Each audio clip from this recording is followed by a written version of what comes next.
Paman mongko te sapane wong. Aro dayu ngersakno sapa man, ngarepno sapa man ayu farika yen to misa-misa sapa man amro hadil umat ing perkarane utawa urusane ikilah umat. Wa ya hale utawi hadil umat ku jami'un iku lagi sepakat lagi kumpul. Fadribu bisaf mongko mukula sira kabeh ku ing man bisaf kelawan pedang, kelawan apa kekerasan utawi kelawan pedang. Kainan makana, kainan iku anane sapa wae, kainan iku sapa wae man.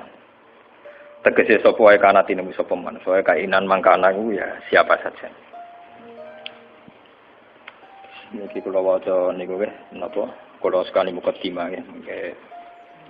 Bismillahirrahmanirrahim. Niki kula terangaken. Terus niki terusno ngaji wingi sing teng Bukhari.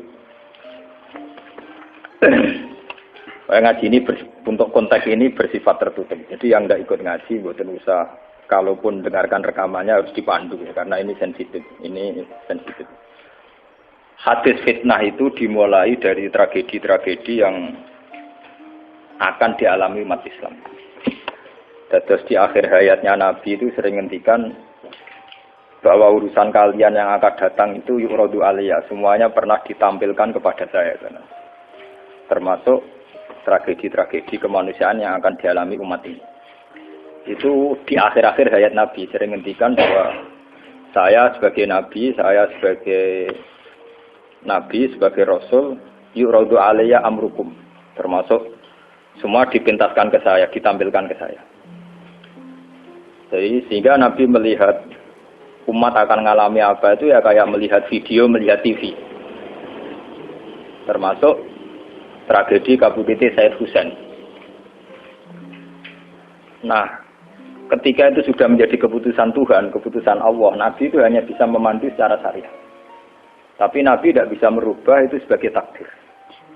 Ya kalau mukadimah ini, Nabi sebagai Nabi, karena itu sudah diketahui sebagai takdir Allah itu, ya hanya melihat itu sebagai takdir. Tapi tidak bisa merubah takdir itu, hanya memandu secara apa? Syariah. Nah, panduan secara syariat itu dimulai dari misalnya Sataf tariku umati salasan wasafina firqah, bahwa umatku nanti akan menjadi 73 kelompok. Semuanya sesat di neraka kecuali satu. Ya, Nabi hanya punya panduan satu itu siapa ya Rasulullah? Qol ma'ana alihil yawma wasabi. Orang-orang yang berpegangan sunnah saya dan sunnah para sahabat. Itu banyak hadis-hadis di akhir hayatnya Nabi itu sering pesan begitu. Nah, coba tengah sini jenengan kalkulasi malih. Ini kan teng Bukhari diterangkan. Ketika banyak fitnah, itu ngendikane Nabi ini kan dipandu talzam jama'atal muslimin. Kita harus ikut mayoritas. Ini rungono tenan. Apapun kecewa sampeyan terhadap komunitas tertentu atau partai tertentu atau ormas tertentu, kita harus ikut mayoritas. Nah, kalau ngaji putih-putih saya bilang, saya sebagai orang alim, kemungkinan saya itu kalau tidak NU ya Muhammadiyah. Selagi NU Muhammadiyah itu mayoritas, ya saya kalau tidak NU ya apa? Muhammadiyah. Partai juga gitu, saya ikut partai yang mayoritas, yang mainstream, yang umum-umum.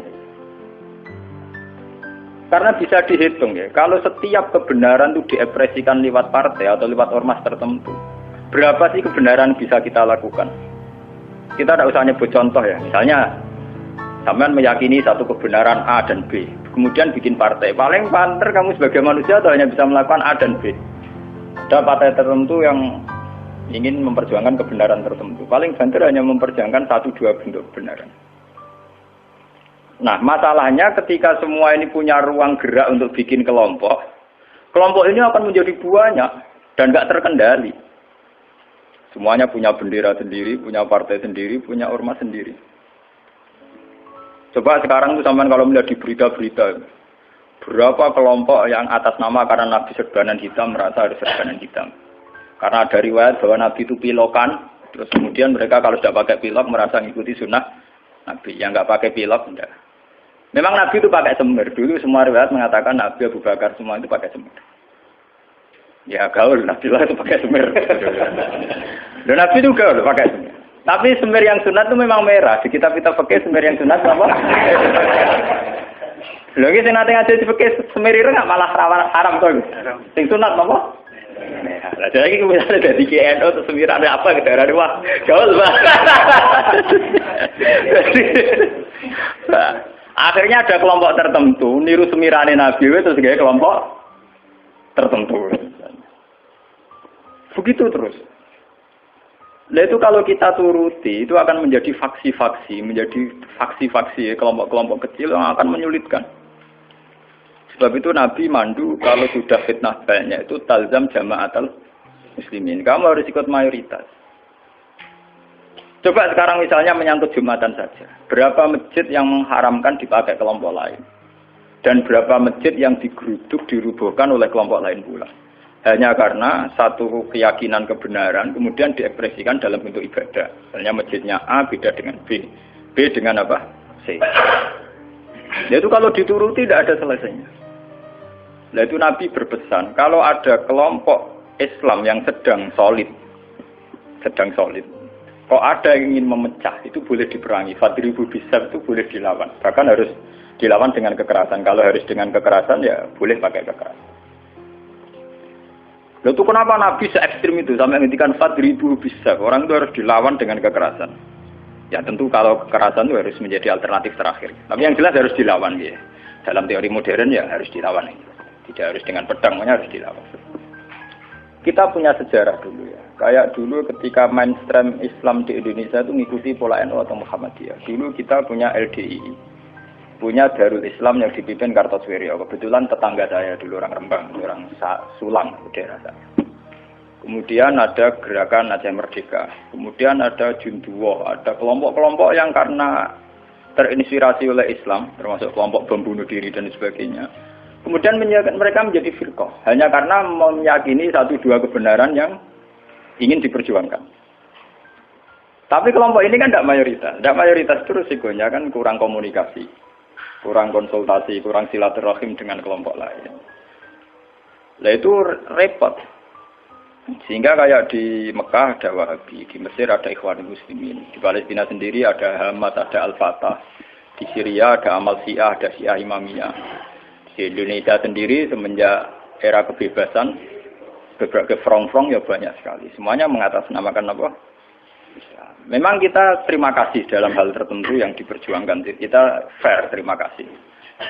Tapi bahwa kemudian saat kelompok itu melawan mayoritas mainstream Islam di Indonesia kayak NU Muhammadiyah, itu mereka punya semangat itu baru berapa hari. NU Muhammadiyah merawat Islam di Indonesia itu sudah puluhan tahun. Mereka merawat Islam dengan semangat baru beberapa hari. Mungkin bapak mereka belum sholat. Karena mereka kuliah, ngerti berita tentang Israel.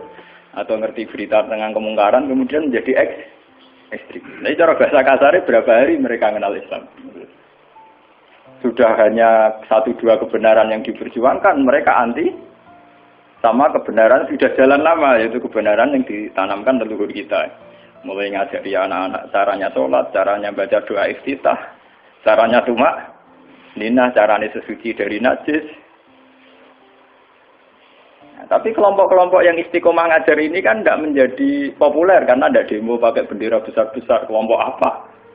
Tapi yang demo-demo pakai bendera-bendera besar apa betul mereka ngurus Islam secara harian? Ngurus caranya orang sholat, caranya orang ngilangi najis. Kiai NU ku keselera karuan, orang non najis mulai mukhafafah mughalladah mutawat. Kita angkono do ribet ge gendera demo. Ya ora tempat ge gendera to, Medina ku mulang urusan apa? Najis. Mulang kate njlimete ra karuan. Ana muktada mutamayiza, mukhayyizah tahayyirah sampai mbono sing damun akhlak aku ambek ora akwa. Iku entek energi menapa? Entek. Nah itu dulu fenomena kelompok itu kata Nabi secara syariat itu dipandu. Kamu harus ikut mayoritas kata Nabi. Ketika banyak fitnah kamu harus ikut mayoritas. Mun sak niki dihitung. Ini ngaji tenan gitu. Tapi ini tertutup ya artinya ngaji. Zaman hitung mawon. Kalau partai-partai atau ormas banyak itu kita turuti atas nama ideologi tertentu atau atas nama visi tertentu. Oke lah atas nama visi tertentu orang sah bikin partai, bikin ormas. Tapi mereka secara realistis karena minoritas, itu apa sih yang bisa diperbuat dari kelompok minoritas? Sudah gitu, secara teori modern kalau dia ada jabat namanya oposisi. Sudah oposisi gaji duit cilik. Paham ya? Oposisi radi duit napa? Cilik. Ngurusi vaksinnya dewe kebingungan, urung ngadepi sebuah negara. Itu mendingan umat Islam itu ikut mayoritas, yaitu bagian dari negara. Sehingga peralatan negara dengan sendirinya juga peralatan Islam.